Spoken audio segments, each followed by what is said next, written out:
слаб тужбите практично се покренуваат за да може да се комплетно уништи имиџот на оние кои известуваат и на тој начин директно да се спречи јавноста да ги знае одговорите на тоа зошто се случуваат одредени настани кои влијаат негативно на благосостојбата и живеачката на обичните луѓе овде.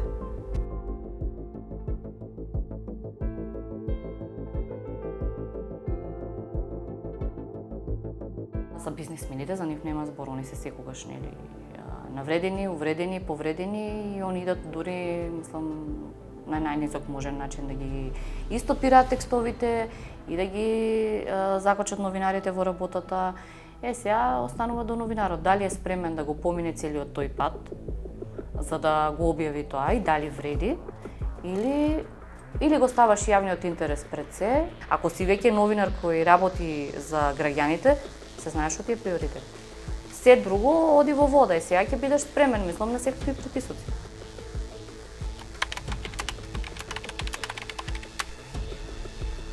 Поднесувањето на слаб тужби е растачка појава, не само кај нас, туку и на ниво на Европа.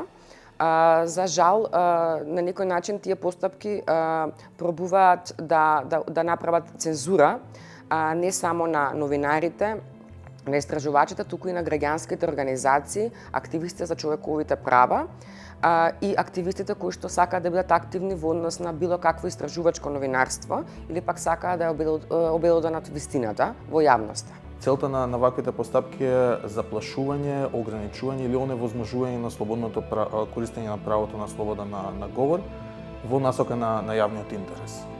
Оние би рекол две дефинирачки карактеристики или критериуми кои дефинираат слаб тужбата е од едната страна, односно има нееднаквост на страните во спорот, што би значило дека едната од страните е политички, економски или социјално, односно општествено помоќна или во надредена позиција во однос на другата.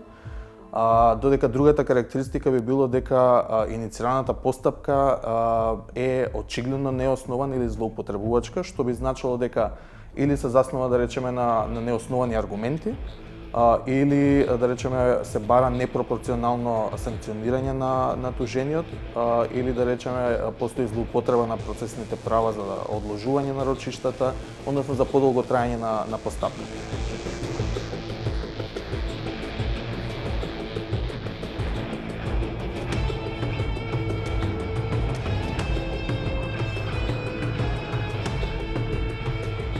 Првата тужба се однесуваше на истражувањето кое беше преточено во документарниот филм или првиот од нашиот серијал Редакција, Заговор против воздухот. Во ова истражување господинот Ангјушев дури не беше ниту директен таргет како што тој се доживува. Меѓутоа факт е дека го искористил своето влијание и конекции за да помогне таа појава која што ние обработувавме да се едноставно случи. Тужбата беше поднесена, па мислам дека беше многу брзо по објавата. Се сеќавам дека вечерта господинот Ангјушев, уште додека траеше премиерата, ми се јави на телефон и ужасно се дереше. И тврдеше дека никогаш не ги запознал тие луѓе, кога јас му кажав дека ние ги имаме службените белешки од влезот на влада, кои ги посечуваат имињата на оние кои влегуваат, излегуваат и со кого и каде одат и одржуваат состаноци.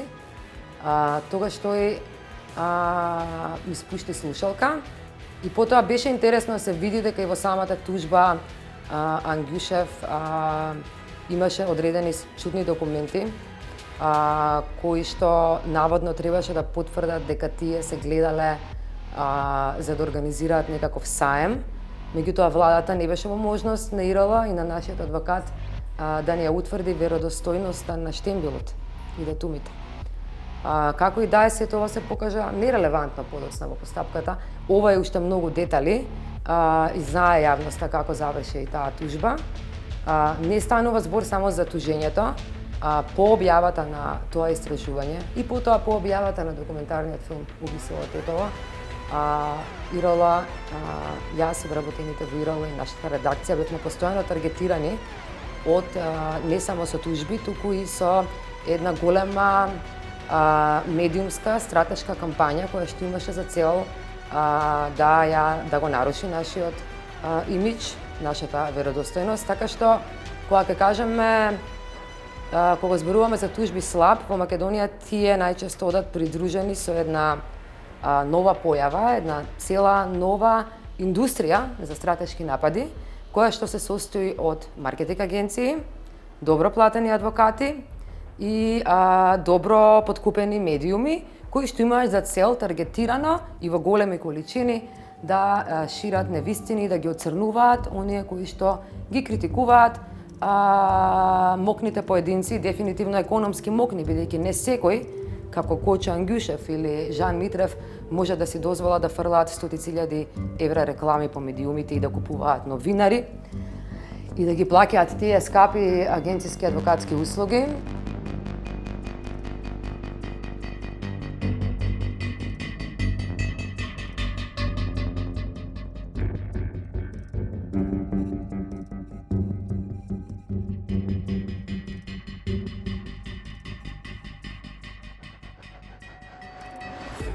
Значи, серијалот беше објавен пред 2,5 години во неделникот Фокус. Значи, стануваше збор за изградбата на Штипската клиничка болница, во која бетон ја градеше, по надзор се водеа грчката Интеркат.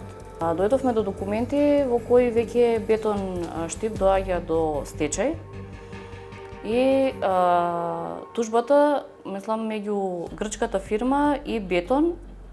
Тука почнуваат и проблемите меѓу двете фирми со тоа што стопира изградбата на Штипската клиничка болница, баш од таа причина. И Фокус објави серијал од 3 текста, во кој првиот беше како објаснување на самите случувања во болницата, како работеле, кој со што располага, дека се тужат пред францускиот арбитражен суд. Меѓутоа, мислам, они ги водат цели долги судски процеси во Македонија, во Штипскиот суд, бидејќи бетон Штип е под Штип. И меѓутоа, како што поминуваат годините, така бетон губи. Мајката судика, синот адвокат и ги застапува правата на бетон во истиот случај. Прво, ние имаме тука непотизам. Тоа го објавивме како втор текст. И трет текст беше од прилика завршницата меѓу двете страни која како и да и двете фирми изгубија, значи пак повторно све иде во вода, целата изградба, дадени пари, банкарска позајмица. И тоа после одреден период, неколку месеци, значи испративме прашање нормално до Бетон Штип, до Орце Камчев лично, преку порака на неговиот мобилен телефон, меѓутоа повратно не добивме ништо. Сега според новите закони треба да демантира пред да дојде до тужба. Кај нас такво ништо немаше, значи директно дојде тужба, стигна тужба и тужбата немаше ништо спорно во текстовите. Дел од прашањата кои ги поставува уопште нема логика, мислам и мене како обвинета која што ме прашува и уредничката во тој период. Прво, мислам, едно од посмешните прашања беше пред да ја објавите насловната и да го ставите господинот Торце Камчев на насловна, дали се обративте до него да го прашате дали може да ја објавите неговата слика. Судиката пресуди во наша корист, дека на никој начин не е навреден, дека они уопште немаат ништо спорно во ниту еден од текстовите, немаат проблем со содржината на текстовите, туку имаат проблем со една слика на насловна, така да мислам дека тоа е еден од поретките случаи каде бизнисмен од таков размер како Орце Камчев изгуби на суд. Без маски.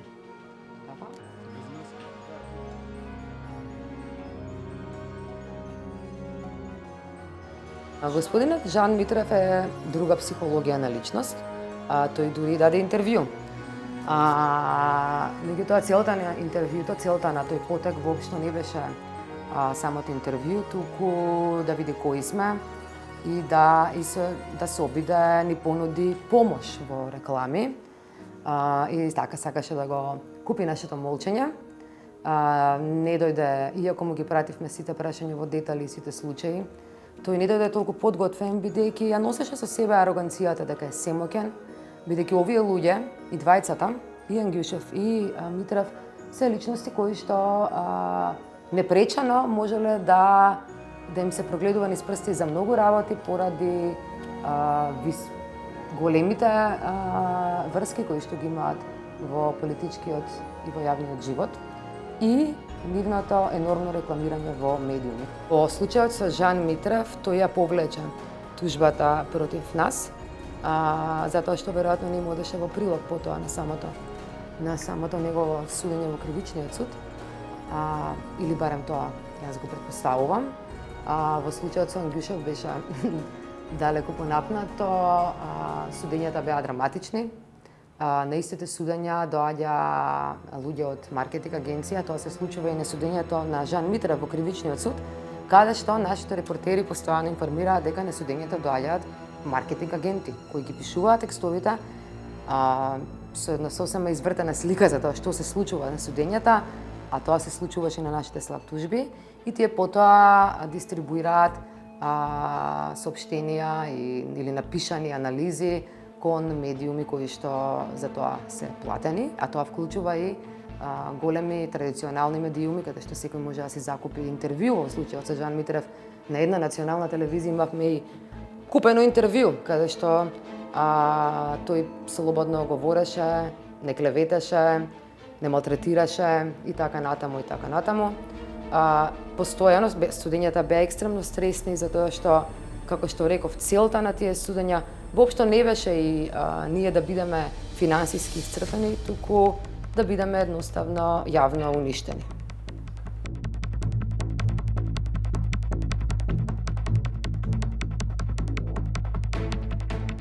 Ки излезе текст Зорце Камчев, идеш за мене и за колешката цел серијал текстови кај Маријан Доказ.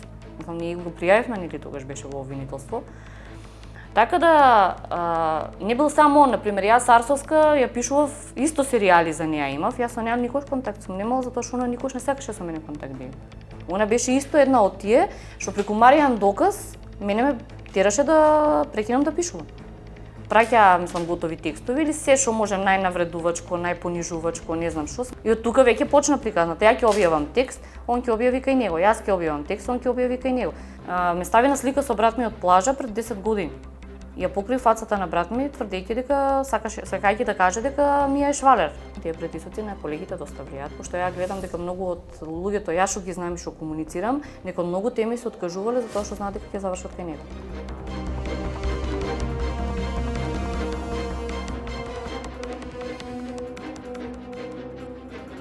Најчесто тужбите со ретки исклучоци се за 1 евро сега, чести угледот. Целта е едноставна, целта не е да се исцедат финансиски новинарите, туку целта е да се убие новинарството.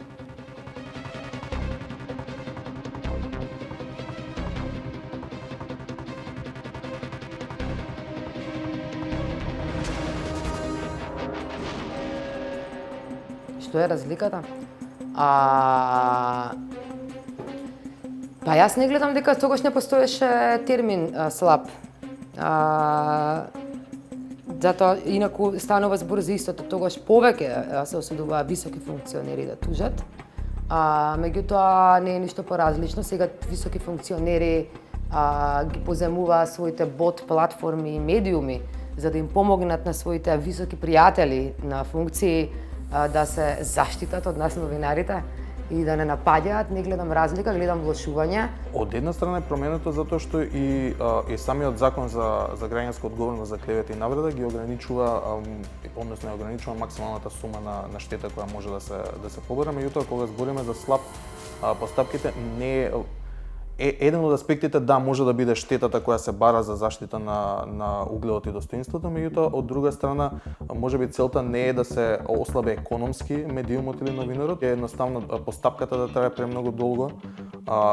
За некого самата закана од одење на или самата опасност од одење на суд го има тој чилинг ефект, како што се кажува на англиски, или оладувачки ефект, односно се постигнува таа некоја самоцензура или се пази 2 пати, 3 пати се мисли пред нешто да се каже, иако има основа за тоа, иако тоа е во насока на јавниот интерес. Така што во однос на штетата, да, променета е законската рамка кај нас, што е позитивна работа што имаме направено како држава, меѓутоа од друга страна има се уште некои би рекол предизвикувачки ситуации кои овозможуваат да се јавуваат се уште слаб тужби и кај нас во Македонија.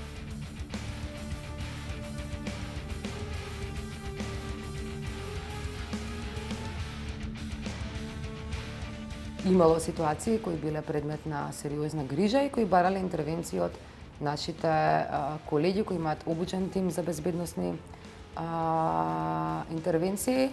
Тоа е меѓународниот проект за известување за организиран криминал и корупција.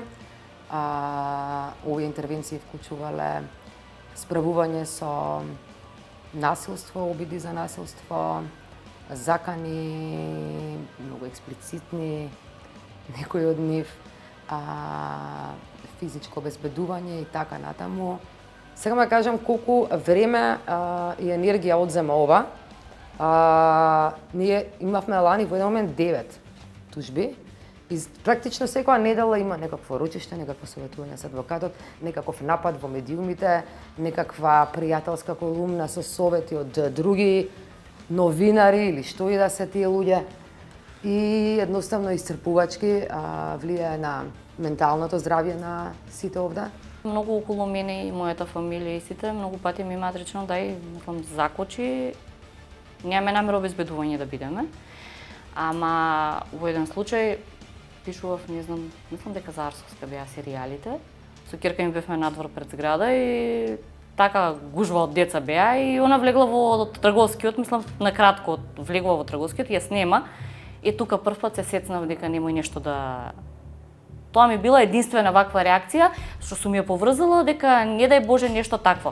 Да не се само тужбите, тука се саканите, притисоците, проблемите. Сме работеле под неверојатни, во неверојатни услови, кои вклучувале и приватно обезбедување на новинари, вклучително и мене. Еве сега во моментов целата канцеларија, наместо да ги трошиме парите на продукти и на оно што е клучно да информираме јавноста, ние мора да ставаме метални врати, камери, метални прозори, така што проблемите се бројни. Да се биде новинар во моментов, да се биде критичен новинар, не е воопшто пријатно, но сепак, не знам, сепак се уште останува привилегија да имате моќен глас и да може да ја служите на јавноста. Мислам дека имаат многу поголема храброст и тоа ги издвојува валда многу повеќе од колегите. Дали е тоа сега инатот, дали е тоа желбата, дали адреналинот, како и да е, мислам, доволен мотив за да бидат многу понапредни во кариерата, да не бидат плашливи, што доволно примери во Македонија може да се наберат на колешки кои стварно се вршат професионално работата. За разлика од тоа сега да не се, мислам, навредат, меѓутоа многу поголем е бројот на жените. Така да цело време се води битка, некоја битка водиш од тоа, дали темата ќе ги засегне еден куп мокници, дали политичари, дали во редакцијата ќе најдеш на одобрување. Кај нас или би требало да се промени законот за парничната постапка во однос на тие механизми за рано отфрлање на тужбите, или да се унапреди практиката на судовите, за да се искористат и оние можности кои сега ги дава сегашниот закон за парнична постапка, за во рана фаза, односно во подготвително рочиште, да се отфрлаат овие тужби. За жал, кај нас веќе имаме поголем број на слаб тужби, но можеме да ги искористиме сите елементи кои што се однесуваат на меѓународната пракса, компаративните искуства и оние стандарди кои што се веќе воспоставени на ниво на Европска унија, Советот на Европа. Во насока на поддршка на условно кажано жртвите на слаб тужби, сегашниот закон за бесплатна правна помош ја исклучува бесплатната правна помош во случаите за клевета и навреда, така што би требало да се измени тој закон во поглед на тоа ова право да биде достапно за жртвите на слаб тужби. И на крајот на денот и адвокатите да имаат преку правните акти на адвокатската комора да имаат право или обврска изрично предвидени да одбијат застапување на странки кои сакаат да ги користат овие алатки на слаб. Не гледам друго решение, освен ревизија на регулативата, бидејќи постојат земји каде што има регулатива за тоа како антислаб регулатива, се нарекува најчесто, и целта е да се утврди дали една тужба има мерит и треба да помине низ филтерот на институциите или едноставно нема мерит и треба од старт да се разговара и да се отфрли и да не се разгледува. Така што некои држави пристапуваат веќе кон заштита на критичната мисла. За жал, Македонија не е една од тие држави и не гледа надеж во блиска иднина дека ќе стане.